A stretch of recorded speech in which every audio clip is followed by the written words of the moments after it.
frequency of crime does not only affect victims, but it also affects communities and the country at large. And as the ZRP, we continue to fight all its manifestations in order to create safer communities which are conducive for national prosperity and economic development. It is a warm welcome to you viewers, and thank you for joining us on Crime Watch, where we talk about crimes affecting our communities as well as improving our relations with you so that together we can fight crime. My name is Onesisa Sibanda, and it's a pleasure to have you along. In our first story today, we look at theft and vandalism of public utilities and infrastructure, which has become worrisome to the police and has to a greater extent affected parastatals, with ZESA, NRZ, and Tel 1 being the most affected. There has been a rise in the cases of vandalism of ZESA, Tel 1 and NRZ utilities, whereby thieves are targeting copper. We wish to urge the general public and members of the community to desist from this habit of vandalizing our public utilities. If a transformer is stolen, there is loss of power, there may be loss of communication, and some major services may not be obtained. There is also possibility that these thieves are electrocuted. There is also a possibility that one may suffer serious injuries or even permanent disabilities. We should also be afraid of the 10-year mandatory jail term, which is imposed upon anyone who is convicted of offenses having to do with utilities. We also urge the community to work with the police in trying to safeguard our utilities. Get in touch with the nearest police stations should we suspect that there is theft of public utilities in process. In Bulawayo, police is also seized with a number of such cases coming to the police attention. We are happy as police with the assistance that we are getting maybe from the members of the public. Whenever they realize outages, they quickly make reports to the police. The quick reaction assisted us in nabbing these criminals. Since March this year, we have accounted for 25 accused persons. 3 of them have been convicted and sentenced to a mandatory 10 years each. We recovered copper that is valued at $23,320. Meanwhile, theft and vandalism of public utilities and infrastructure was on spotlight at ZRP Manyame Client Service Charter held in Norton recently, where the involvement of members of the public was called for. Tinema challenges akawanda tiri kufesa kuti nyika yedu iwane magetsi. Ndinoziva tine load shedding iriko, ma issues to do with low generation kukariba nekuhange.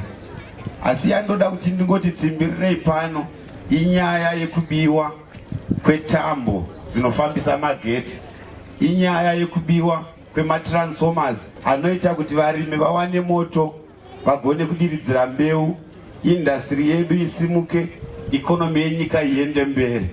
Saka pano ndangouya kuzosimbisa kuti tiri pamwe chete ZRP nesu tinokudaiwo nekuti tine dambudziko rekubirwa ratinaro.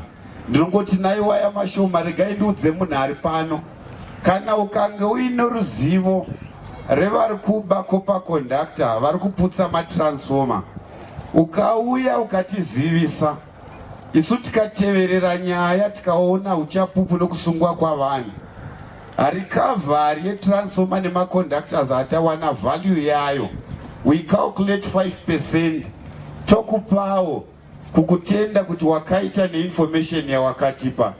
In a recent case involving copper cables, a Rusape man, Andrew Maunga, aged 41, of Triazil village, Mutasa, was sentenced to 10 years imprisonment after he was found in possession of 20 kgs Tel 1 copper cables. Similarly, Handsome Mgcini Ndlovu, aged 23, whom we previously aired on our episodes after being arrested for carjacking and robbery, has been convicted and sentenced by a Bulawayo magistrate as follows. 8 years for 2 cases of carjacking, and 3 years for a count of plain robbery, giving a total of 11 years imprisonment. In another case, Criminal Investigations Department, Mount Darwin, arrested 3 suspects for a spate of unlawful entry and theft cases that have been occurring in the area since December last year.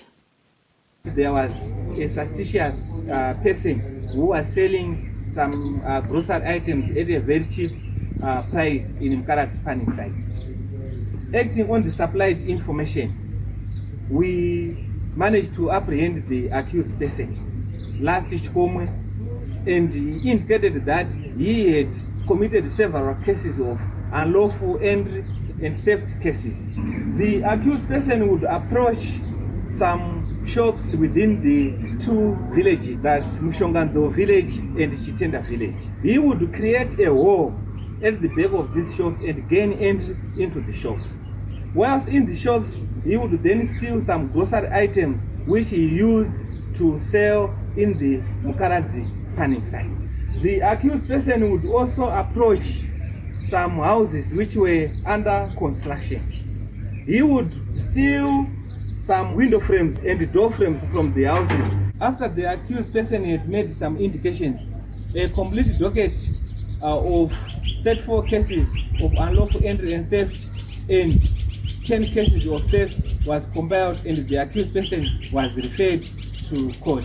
As police, we are urging the members of the public to keep on supplying the police with information of any suspicious persons which they would have met in their communities. I would like also to urge members of the business community not to leave their premises unattended. In other news, police in Bulawayo have intensified operation against illegal foreign currency dealers in the city center in support of Statutory Instrument 142 of 2019, which prohibits dealing in and tendering foreign currency for purchase in the country. We intensified our operations on the arrests of illegal money changers. We deployed our personnel, our operatives at Chicken Inn Trade Gold. Then our guys noticed 5 accused persons who were touting for customers, tried to arrest them, but the illegal money changers quickly rushed into their vehicles and they closed their windows and locked their doors. We ended up seeking for reinforcement from the Provincial Reaction Group, and we escorted the vehicle to the station where we impounded it. And the 5 accused persons are being charged for the offense of dealing in currency. We want to warn members of the public to desist from illegal money changing and also from resisting arrests. The operation against illegal foreign currency dealers continues in all towns, and a number of people have been arrested, leading to the recovery of large sums of money. Let us all abide by the law. We take a short break. Join us shortly.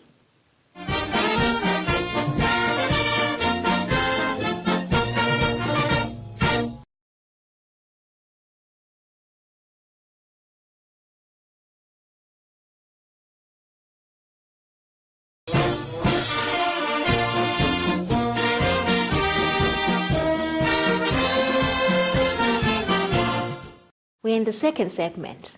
Thank you for staying with us. Smuggling has been one of the major crimes which the police has been seized with at most border posts. Recently, Criminal Investigations Department, Beitbridge, unearthed a new occurrence which is being perpetrated by well-organized syndicates between Zimbabwe and South Africa to steal motor vehicles. The area of policing of CID Beitbridge covers an international boundary that stretches for 335 kilometers along the Great Limpopo River. This is where we are facing a major policing challenge in form of smuggling cases. But the most challenge is that of motor vehicles that are smuggled from South Africa into Zimbabwe, where they are further transported to neighboring countries such as Mozambique and Zambia or beyond. We are seeing a new trend whereby South African citizens, they go to car hires where they hire motor vehicles, after which they sell the motor vehicle to well-syndicated Zimbabweans. And once they are so sure that the motor vehicle would have crossed into Zimbabwe and beyond the borders, they then make reports in South Africa of carjacking, armed robberies or similar offenses. One such offense occurred in South Africa, where an unnamed South African hired a motor vehicle, a BMW, from a well-known car hire in South Africa. After which he then conducted the well-syndicated game of Zimbabweans, where he sold the motor vehicle. The Zimbabwean transferred money into the account of this South African who had hired the motor vehicle, and then the vehicle was smuggled through the Limpopo River into Zimbabwe. After about 3 days, the South African then made a report at Polokwane police station, insinuating that the motor vehicle had been stolen the previous night through carjacking. CID Bedbridge then reacted to the information and managed to arrest the Zimbabwean who was in possession of the BMW motor vehicle, only to realize that the motor vehicle had been sold by the South African who had made a carjacking report in South Africa. It is only through a very good cordial relationship with South Africa that we are managing to break some of these syndicates and also managing to recover properties that would have been smuggled either in Zimbabwe or into South Africa. And we hope that such kind of relationship would continue and such kind of efforts to recover stolen property would also continue. In Matabelele North Province, the police has expressed concern over the resurfacing of cyanide poisoning in Hwange National Park. In October 2013, more than 300 elephants in the same park died after drinking water from cyanide-laced water holes. We have resurfacing of elephant cyanide poisoning. Last Sunday we visited National Park when our patrol team, which works with National Park as Nakaedu, were on their routine patrols in Makona area. They came across 7 carcasses which were scattered around some areas which normally elephants visit because they are infested with salt licks. And we suspect that the elephant must have licked this soil which had been sprinkled with cyanide. There are certain granules that we saw in empty paper bags of tissues which were scattered around. We also hope that our guys on the ground during the roadblock, thorough searches must be done. But we are concerned because this is really disturbing. We cannot just sit on our laurels with our heritage and our natural resources being damaged in this fashion. We will definitely embark on follow-ups, and with the intelligence approach, we are quite sure that the culprits, sooner or later, they will be brought to book. The flora and fauna is our heritage, and as such, we need to protect them for our generations to come. We urge members of the public to report anyone whom they suspect of poaching to the police. In the spirit of protecting our environment, police in Guruve have taken their campaigns to the villages where there's a threat being posed by people wantonly cutting down trees in Muzarabani. Let us hear more from the voice of Officer Commanding Guruve District, Chief Superintendent Robert Torevasei, who was on the ground. Miti ipfuma yedu senyika, miti inochengetedza upenyu. Tinoziva kuti kuno kwaMuzarabani kunoita mafashamo emvura. Mafashamo aya kana miti ichinge yatemwa anouya nesimba handiti vanhu vanofa. Saka hatide kuona tichirasikirwa neupenyu nenyaya yekuti takanganisa masango edu handiti. Toda kubvira kubatsirana kuti vagari vemuno munzvimbo ngavenge vachigona kuchengetedza miti yavo kuti vanhu vanouya vachitema varipotewe kuti nhingi atema muti. Isu semapurisa tichaita maroad block ekuti marasha iwayo asapfuura. The ZRP teamed with traditional leadership, Lands and Forestry Commission, as well as Muzarabani Rural District Council to promote awareness on effects of deforestation in a joint awareness campaign. Nyaya iripo ndeyekuti tiri kuda kuti nzvimbo yedu inzwisise kuti zvakakosherei kuchengetedza miti. Iye zvino tiri kuona kuno kunzvimbo dzakaita seChiwenga, Kairezi, Maungaunga kune zvinhu zvakawanda zviri kukonzeresa kuti miti itemwe, especially kugadzirwa kwemarasha zviri illegal. Ndo zvatiri kuda kuedza kupedza izvozvo, ndo matambudziko atiri kusangana nawo.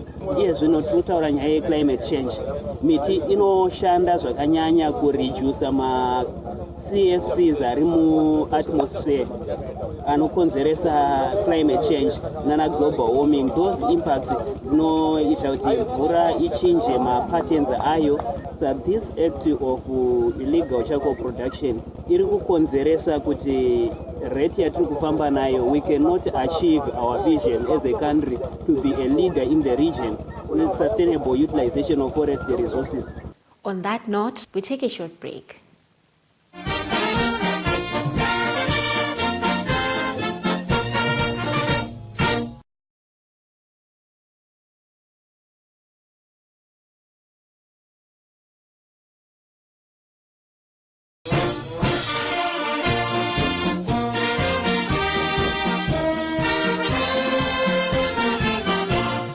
We're in the third and final segment of Crime Watch.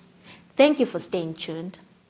As we continue to look at road safety and consciousness, the Traffic Safety Council of Zimbabwe is advocating for talking roads so that there is smooth passage of traffic for all road users. This, they say, requires an all-stakeholder approach. Our viewers, as you are aware, we are Traffic Safety Council of Zimbabwe, and we have since abandoned thinking outside the box. We are actually throwing the box away and rethinking our strategies to make sure that we live up to our mandate of road safety education, training, research, and publicity so that everyone is safe on our roads. One such example is the issue or the concept of a raised zebra crossing. We have zebra crossings all over our towns and roads, but most of them are not as raised as this one, which we have come to make sure that we highlight the safety mechanisms around such as raised zebra crossing. Number one, the driver, even if the paint of the stripes of the zebra are faded, the driver is going to be forced to slow down, because when you are driving your vehicle, you have got to go up a ramp and then down another. That is one advantage, which means even if there's going to be contact between the vehicle and the pedestrian, it's gonna not to be as worst as it is on an open highway where the zebra crossing is on a level platform with the road. But the pedestrians themselves have a responsibility. They are also supposed to make sure that when they get to such a zebra crossing which is raised, they still will have to stop. What we see, because of congestion or the large volume of people crossing, there is no formula, which lack of formula will result in some of them being hit by the vehicles. But we thank God because of the raised zebra crossing. Local authorities, the roads fall under local authorities or the Department of Roads. What is expected in terms of international best practice is the maintenance of the zebra crossing in terms of the paint work, which then reflects the lines of the zebra skin. The paint is faded. Many times when our pedestrians are crashed, the driver complains about not having seen that particular zebra crossing in time. We speak about talking roads. A talking road is a road that is packaged in a manner that the road signs, signals, markings, dual carriageways are in tip-top shape. Every zebra crossing must be well highlighted in terms of the paint so that it is visible. From time to time, the paint wears away and it must be redone. This is what the local authorities, our city fathers and mothers, must look into, because it's the safety of our citizenry and our engineers. Where you are putting your zebra crossing, the first thing or priority is to have a raised pedestrian crossing.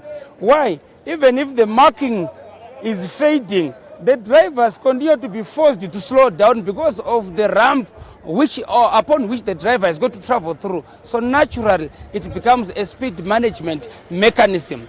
We are calling upon engineers to have a safe systems approach.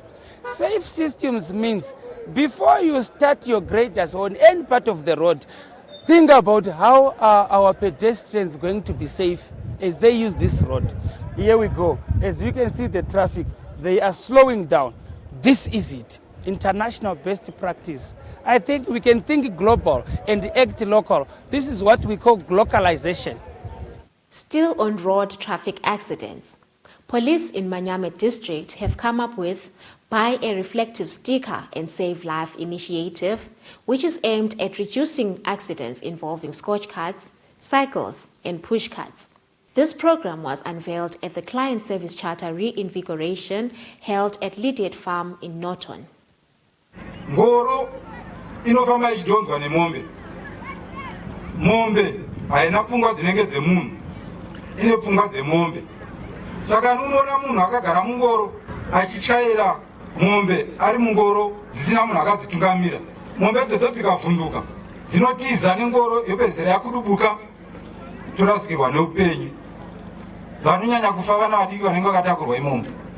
Chimwe chatirikuona chiri kukoronzeresa zvakare tsaona dzengoro idzi inyaya yekuti ngoro dzedu hadzina kana reflector. Vatyairi vedzimotokari vanenge vakufamba usiku anongozere kana atopinda mungoro iya.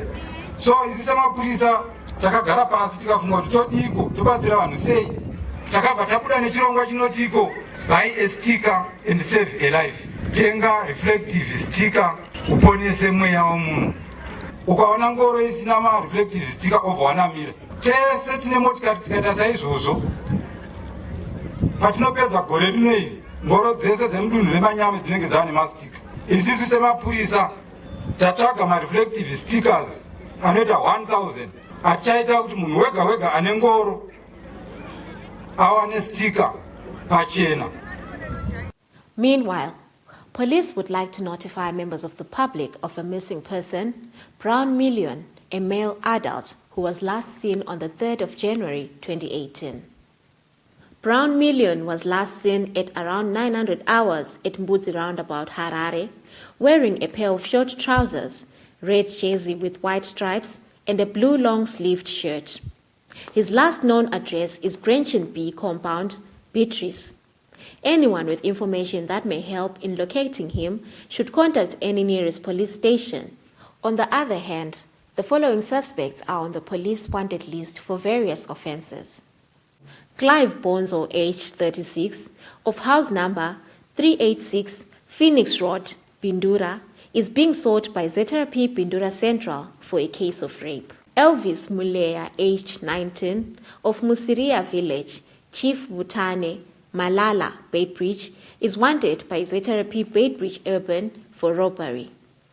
Sam Malunga, of house number 2442A, Chinamano Extension, Epworth, Harare, is wanted by ZRP Borodale for armed robbery. Anyone with information that may help in locating these suspects should contact any nearest police station or contact us on the details appearing on your screens. This brings us to the end of this week's episode, and it has been a pleasure having you along.